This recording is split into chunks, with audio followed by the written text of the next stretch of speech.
Saya tadi mendengar pidato dari 3 tokoh puncak Fakultas Hukum. Ya. Dan saya sangat serius menanggapinya dan saya sangat memasukkannya ke dalam hati maupun pikiran saya. Dan saya relatif setuju kepada yang dikemukakannya. Nah, ini kan ada acara sinau bareng bahasa Jawanya. Ada 3 kemungkinan orang ngumpul gini nih. Kemungkinan pertama adalah kemungkinan yang paling buruk, yaitu yang ngomong didengerin terus jadi ajaran, terus Anda menjadi pengikut orang yang ngomong. Jadi saya di sini Anda dengerin terus Anda ngikut saya, terus nanti jadi aliran torikot apa aliran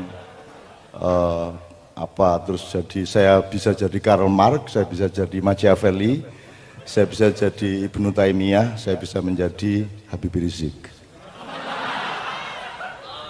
Nah, saya tidak merekomendasi yang ini. Kemungkinan kedua adalah setiap orang yang tampil di sini membawa kebenarannya masing-masing dan berdebat untuk mempertahankan kebenarannya masing-masing.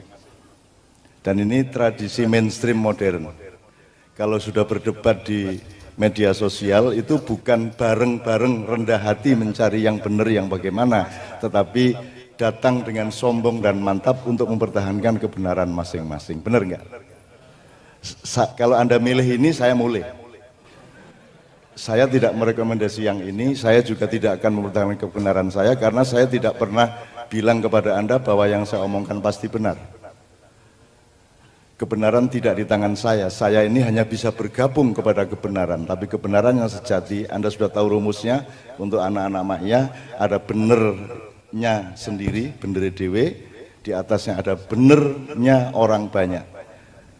Demokrasi terasosiasikan yang kedua ini, benernya orang banyak, orang sepakat, oh gini yang bener, bahwa Indonesia ini diserahkan kepada PDIP, Golkar, kan gitu. Udah pokoknya undang-undangnya seperti itu, mati hidup kita ngikut sama mereka meskipun mereka monster semua rata-rata gitu ya. Oke, ini benernya orang banyak. Yang ketiga adalah kebenaran yang dinamis yang kita cari terus-menerus, yaitu benar yang sejati, the real truth of life gitu ya.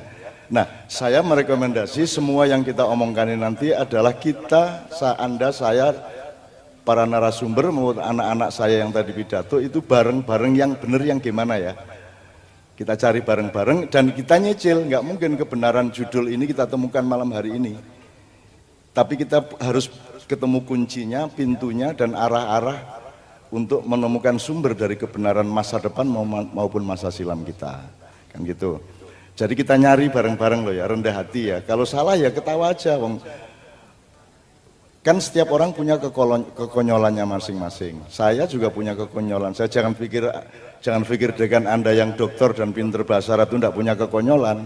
Dia juga punya kekonyolan yang dirahasiakan kepada mahasiswanya. Senior kita Bapak Kamal Firdaus yang tokoh hukum sejak tahun 70-an di Jogja ini juga saya tahu persis konyol-konyolnya, sebagaimana dia tahu persis konyol-konyol saya. Kalau manusia tidak punya kekonyolan, silahkan menjadi Tuhan atau malaikat.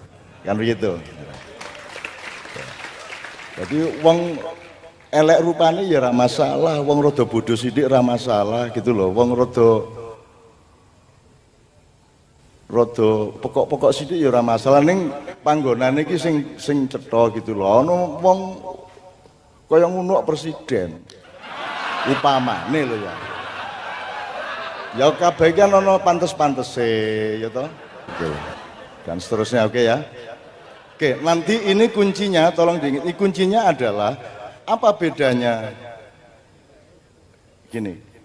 Kalau Anda ngomong Muhammad tadi, Ustadz kita ngomong, kalau Muhammad itu kan salah satu rumusannya Muhammadun Basyarun bal huwa yakut bainal hajar. La kal basyari bal huwa yakut. Jadi Muhammad itu manusia biasa. Tapi dia bukan manusia biasa, artinya dia tidak sembarang manusia. Dia adalah mutiara di antara batu-batu. Nah, orang modern gara-gara terbiasa demokrasi tidak lagi belajar membedakan bedanya manusia dengan manusia. Gitu ya. Jadi orang udah nggak ngerti lagi mana manusia bermutu, mana tidak. Nah, kita nanti ngomong karakter dan kepribadian dengan setting Nusantara dan seterusnya. Cara pembelajaran kita adalah, loh, Ada bedanya memang. IQ aja ada di bawah 100, ada sampai 160 kok. Jadi ada yang manusia mutiara itu ada. Semut saja ada ratunya kok. Kambing saja ada pemimpinnya kok. Macan saja raja rimba kok. Jadi Tuhan memang bikin batu digosok jadi akik, terus laku. Tapi sehebat-hebat kamu menggosok akik, dia tetap tidak punya takdir mutiara. Nah di Indonesia Anda tidak mengerti bedanya mutiara sama batu, dan tidak ada kuliah, tidak ada kurikulum yang mengajari Anda untuk mempelajari manusia, batu yang mana, kerikil yang mana, kerakal yang mana, tembaga, manusia perak, manusia emas, manusia berlian, inten, mutiara. Anda tidak punya wacana tentang itu, sehingga yang menang adalah yang punya uang, yang punya kapital, yang punya modal, sehingga dia bisa ambil batu yang murah, terus dicat-cat seperti mutiara, terus diumumkan, dicapreskan, jadi. Kan begitu. Sebab Anda tidak ngerti. Nah, itu cuman waktu dicat ya, gue kira rumah samu emas tenan. Nah, gue saking pokoknya bangsa ya gitu. Kan begitu. Maka Anda harus 10 tahun jatahnya, nanti saya kasih tahu 10 tahun jatah Anda untuk memahami manusia, satu, untuk memahami manusia. Untuk itu gini teman sekalian, kita akan eksplorasi bareng-bareng, kita nyari kebenaran bareng-bareng. Untuk sesi kedua nanti saya mohon para narasumber maju ke depan, tapi sebelum itu saya ingin duduk bersama para tokoh. Jadi yang pidato 3 orang tadi saya mohon di sini. Nah, tepuk tangan, tepuk tangan. Ayo Anda. Ayo Ketua Perwakilan Mahasiswa, Pak Dekan mau nggak Pak Dekan? Yang tadi pidato tadi, yang awal, yang putri tadi. Ya, saya khusus untuk dia saya mohon maaf, saya sebagai keturunan Arab saya merasa nggak enak lah saya di Indonesia. Saya ini Arab bagian Badui ya toh. Nah, kalau beliau ini kures-kures sedikit lah, saya Badui. Gimana tadi yang pidato lagi? Fadal. Nah, ini tadi yang bikin puisi juga, yang ada petir. Wah.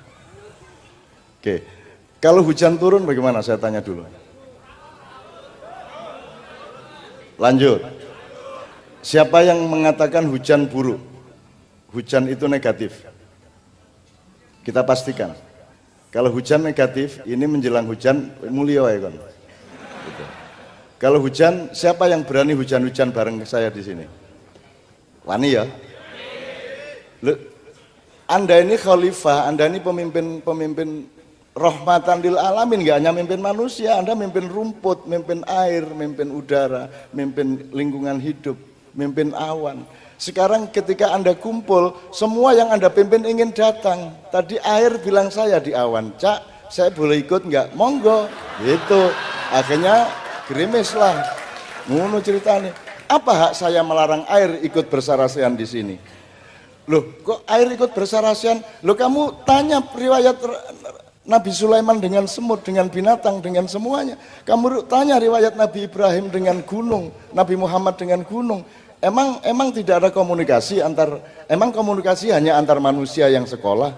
Komunikasi kan Anda juga bisa sama batu, sama rumput, sama siapapun kan komunikasi. Kan kalau kesepian enggak punya pacar malam minggu karo kucingnya guyon dhewe kae.